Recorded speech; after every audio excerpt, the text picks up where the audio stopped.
Coming up on the show today, I'm going to take a look at just what makes beer so special.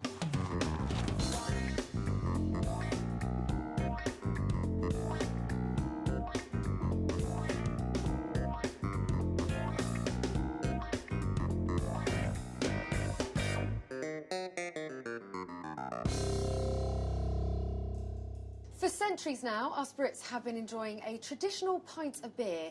In fact, not so long ago, beer was drunk instead of water as it was a safer option.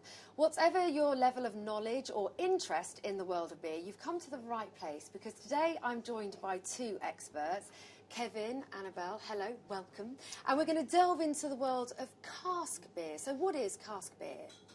Cask beer is very different from other types of beers such as lagers or stouts.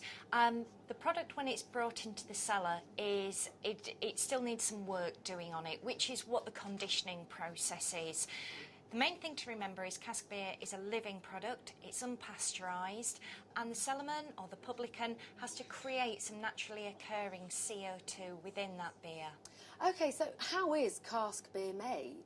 We've got four main ingredients. We have hops, malted barley, water and yeast. Now every grain of malted barley contains a huge amount of fermentable sugar. So that malted barley is ground up, mixed with hot water, and then the liquid that's produced is drained off. This is called wort.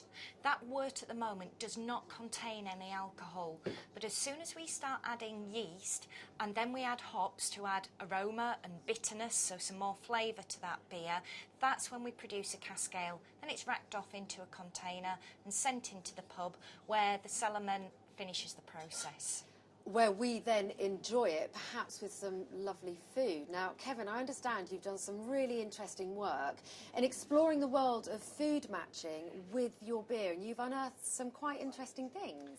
Yeah, I think the thing to remember with food and beer pairing is that there's no right and wrong, and it's just about exploring the complex layers of flavour which are present in lots of the fantastic cask conditioned beers we've got in this country.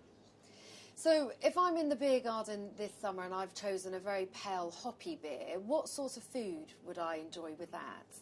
Well, traditionally we'd serve something like a pork pie. If you were going to take the Dukas, for example, which is an Indian pale ale, it's mildly hoppy, it's got a rich malty flavour with a lovely crisp finish. Great as an aperitif, but we'd also look to serve it with something with natural sugars within the product. For example, we're going to serve it today with our Shetland organic salmon, which again, once it's seared and cooked off in a really hot oven, the natural sweetness of the salmon comes through and complements the Dukas fantastically with the sweet malty flavours within the beer. So what do you both think to this whole notion that actually beer is for the older gents, it's a man's drink? I think that really is a myth, actually, and if you look at the massive variation in flavours, there really is something for everybody and every genre, every age group within cask beers these days. And if we can quantify that by saying the number of female cask beer drinkers has doubled in a year to 1.3 million, we actually know that more females are enjoying it as a drink. And perhaps you yourself are the face of the future of the beer drinker, being the only female UK beer expert. Hopefully. Thank you both so very much. If you want more information, do have a look on the website, chefandbrewer.com. For now, though, I think we're going to stay behind and we've earned ourselves a nice pint. Yeah? You in? Oh, yeah. Good. I'll see you next time. Bye-bye.